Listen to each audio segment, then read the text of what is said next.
going to be like, I can't hear me anyway.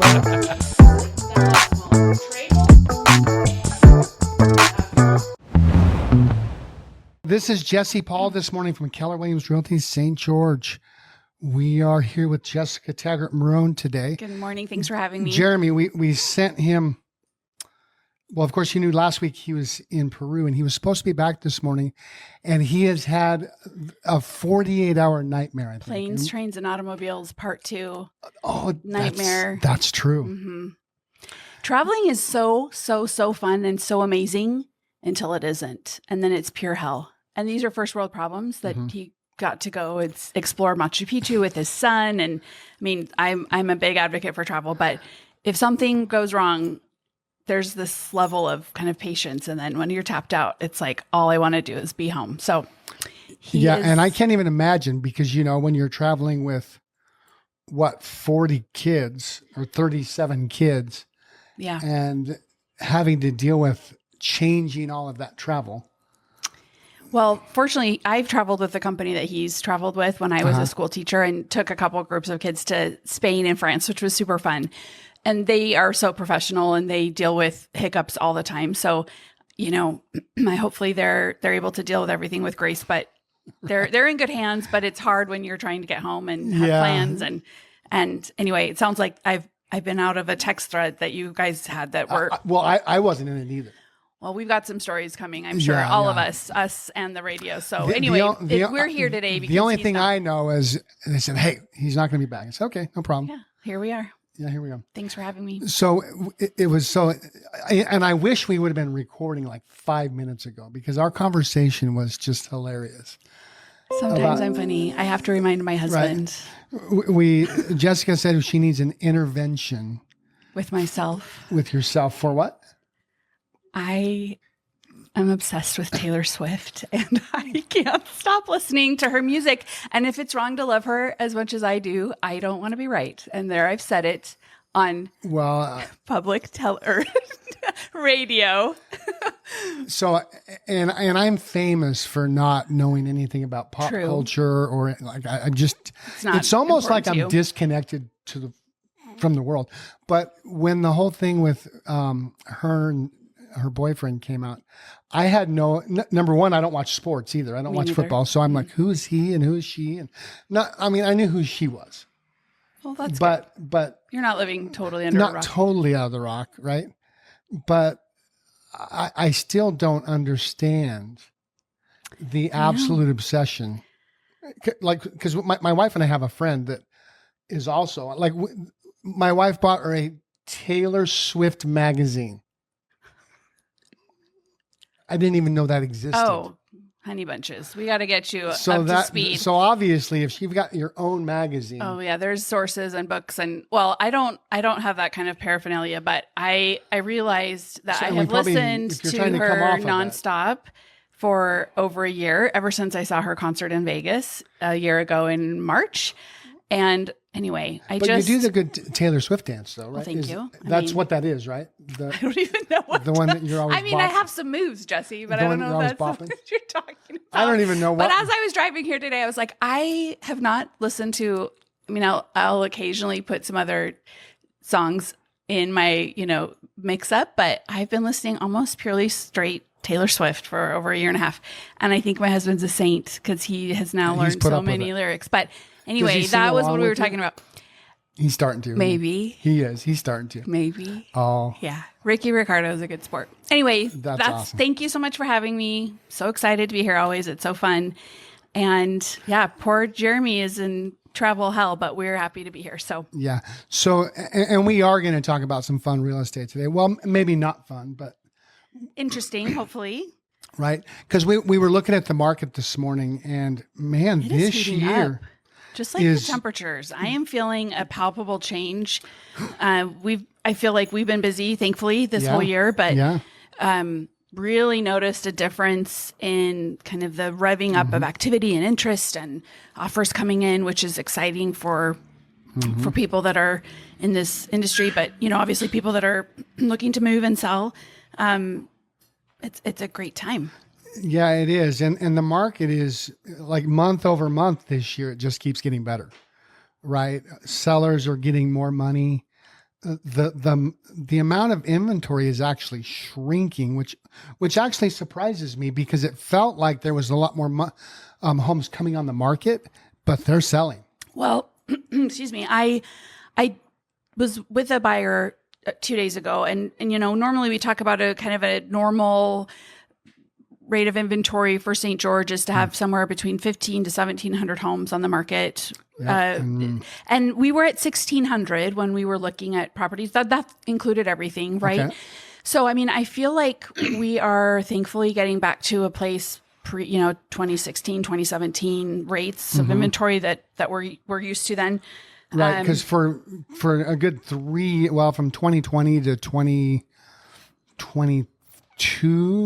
mid-2022, we were at 1 month of inventory. Yeah, it was crazy. Which is just, that's why we had such an extreme market. Right. So in that sense, I feel like we're kind of healthy-ish. I mean, we could have a little bit more, but people that are really ready to buy, they understand that they have got to get into a home, because I think there are so many people just sitting on the market. We've said this time and time again. There are so many people just waiting for interest rates to change, waiting for it to become, more attainable, more affordable for them. And so the people that are really there, they're not messing around, and they realize they've got to get into something. And so those homes that are accurately priced are moving quickly. And so it's exciting to watch, really, for people. Right. Because people have been waiting either for one of two things, right? Interest rates to drop, or we're going to wait for the crash that's coming. Yeah. Right. And I've been hearing that actually.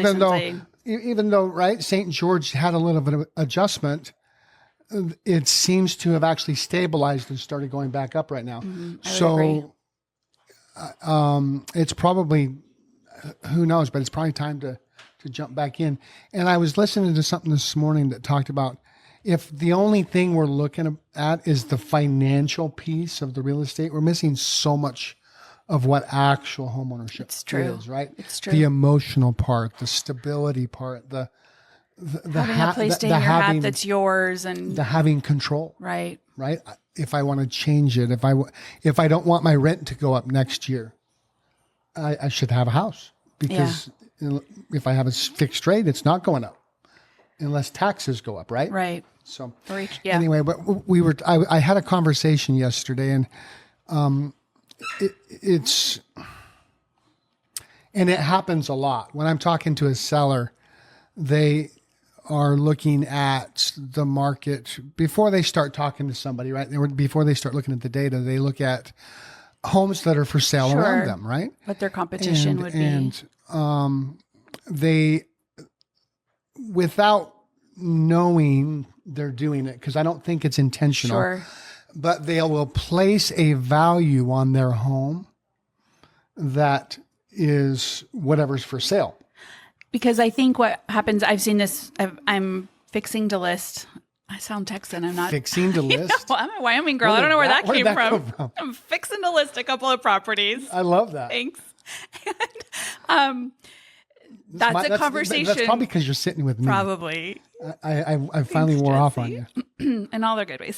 So getting ready to list several properties. And that's a conversation that's kind of been a constant thread of, these are what other homes are listed for, and assuming that that's what they're going to sell for. Now, we have just talked about the market, that the inventory is coming down, that absorption rate and that's a fancy term to saying what the list to sales price. No, absorption. Absorption rate is how much inventory is. And then we were talking about how long it would take to sell everything. Sorry, we were talking about many things. So the list to sell ratio. List to sell ratio. Thank you. So list to sell ratio is going up, right? So and what that means is the percentage that sellers are getting for their home. So for instance, if they were to put it on the market for $500,000 and they were to get 100%, they got $500,000, right? Right. If they were to get 90%, they would have got $490,000, right? So, don't do quick math. $410,000. Don't do quick math. It's that difference between what they're asking and what they actually got. And so that is going has been up, climbing every month, right?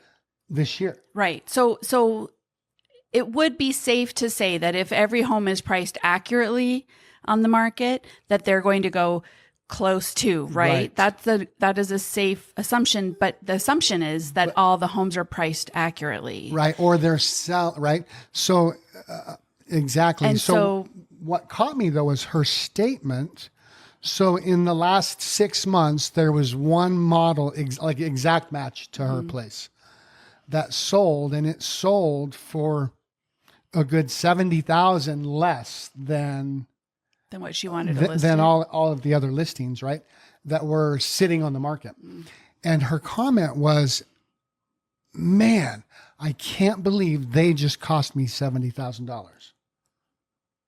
I said, wait, you're right. So now we have to slow down and actually look at the data. And I went back a year, and in a whole year, nothing had sold except at the price that the others were asking. No, I mean, nothing. So where they were getting their prices, I have no idea. And what they were probably doing is trying to either break even or not lose money. Sure. Right? Because we have had a little bit of a dip, and these were places that were built in 2022, right? At the top of the market. So anyway, but we actually do see that a lot, right? People look around and go, okay, these guys are asking this, so this is what my house must be worth. Right. And so I think it's really important to have that conversation when we are sitting with a seller. Hey, this is what we would be competing against if we went to the market today. So we don't want to be, the most expensive one of them, or the ones that is going to sell other people's properties because we're not accurately priced. We definitely need to look at that. We also want to look at pendings. We don't know what the offer is, but we want to know, okay, at some point this house brought a buyer because of where it was priced. And so we want to look at that. And then we also always say, okay, we're going to revisit this price to see if any of these have closed right before we go to market. Right. And then we want to look at what's closed, because that's really telling us, of course, it's still what's happened in the past. Yeah, because pendings, we don't know what. Exactly. We don't know with pending. Which is, pending just means it's under contract. And we don't know what those are going to close for. Right. So it's important that you take into consideration all three of those data points. And when we're only looking at one, no matter if it's just a sold or a pending or an active listing, we're not doing ourselves the best service as the client, right? Because we've put it in our minds that the price needs to be somewhere. And we're not doing our jobs as agents if we're not educating our clients about those three data points. Right. And so what that leads me into is talking about how just a small difference can actually make between tons of interest offers and no offers. So I had a conversation with somebody on our team this week, and they had a listing that they were getting, a lot of showings, but the buyers were always going to buy something else for whatever reason. And so we looked at it again, and I said my old saying, especially if you're under 600,000 in this market, and you're 3 weeks, 4 weeks on the market with no offer, and you've got the marketing correct, you've got good photography, you've really done a good job with the marketing piece, and then it's price. And I would argue, okay, just for argument's sake, I think it's always comes down to price.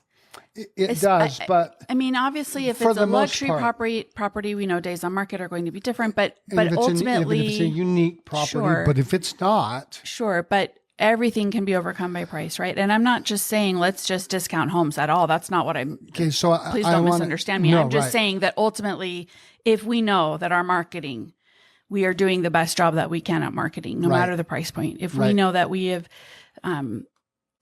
the condition of the home is taken into consideration, then it really comes down to price to drive that offer, or what, if they're coming or not. Right. And it can be as small of a difference as $5,000. It really can. And I've seen where $5,000 made the difference of no offers to multiple offers. And it doesn't make sense. The seller always says, well, why didn't they come before? I don't know.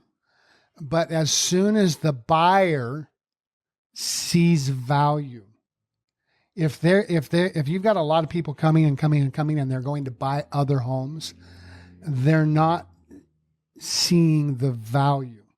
They're seeing better value in other properties. Mm-hmm. Right? So this one that I was just talking about, that they made an adjustment of, now this one was a little bit larger, because as I got looking deeper, I said, hey, I think even though you're looking at these, I believe you're this far off. And it was, I think, $14,000. So they adjusted by about $14,000. Now it looks like they're going to be going into a multiple offer situation, which then ultimately might drive the price up. Drive the price back up. Mm-hmm. Or at the very least, they'll backup offers. They'll have some negotiation power, right? Sure. Where before they had zero, nothing, right? And that I've seen that more times than not. That we're just a little bit finding that sweet spot is actually how a seller gets more money. Mm-hmm. And in fact, I'll go as far to say is the ones that actually, as I look at the market, because I look at this all the time, the ones that actually drop the price a little bit and actually are the best value are 95% of the time the ones that actually get more money in their pocket. It's true. It doesn't make, well, it does make sense, but for some reason, because it's the auction effect. Right? Mm-hmm. Well, it's counterintuitive when it's our home and it's our emotions and it's our money, right? Mm-hmm. Because it's a big risk, or it feels like a big risk. Sure, it can feel like we're just throwing money away, but in reality, we're setting ourselves up, or we're helping set the seller up for success and really maximizing the walkaway profit. Yeah, and they do 9 times out of 10 end up getting more money than the ones that ask for more money. It's amazing. Because a buyer will always pay more because they feel like it versus when you ask them to. Sure, because they're caught up in the emotion. And I think that's something interesting, kind of segueing something that we were talking about off the air, about how when we're buying, when we can think about it from the perspective of the seller, mm-hmm. or when we're selling, how we can poise things and look at it from the perspective mm-hmm. of the buyer, how much more effective and successful the whole transaction can be. For everybody. For everyone. It's amazing. And it feels maybe a little kumbaya for some people, and that's okay. I'm a little Pollyanna, and I'm okay with that. Like, I really do think when we are looking at it's true. Of course we're protecting our client's interests, but how can we pose this? How can we structure this offer so that we're going to make that person feel like it's a win? Because ultimately that's what's making it a win for us as well.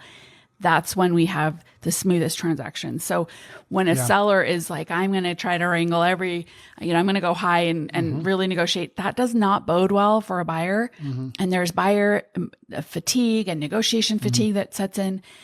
When, like you said, if they can really say, okay, at what point can I make this still a win for myself, but help the buyer mm-hmm. see the value in this home, that's when they're going to have multiple people come in and really, then you've said this multiple times, buyers are negotiating against other buyers instead mm-hmm. of fighting against the seller, but that ultimately is going to be a better transaction for everyone. Yeah, because if that's actually true, because if we could all be just in we got 1 minute. Okay. I'm trying to think of how I want to say this.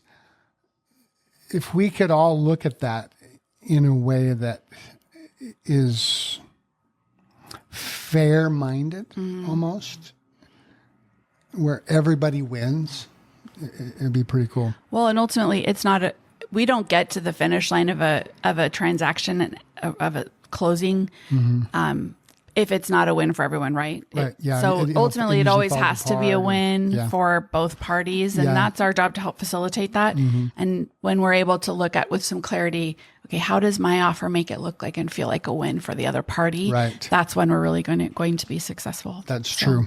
Well, hey guys, we sure appreciate you guys joining us today with Jessica Taggart-Marone. This is Jesse Paul with the Larkin Group, Keller Williams Realty. If you would like to chat about this and go deeper, let us know. Google the Larkin Group.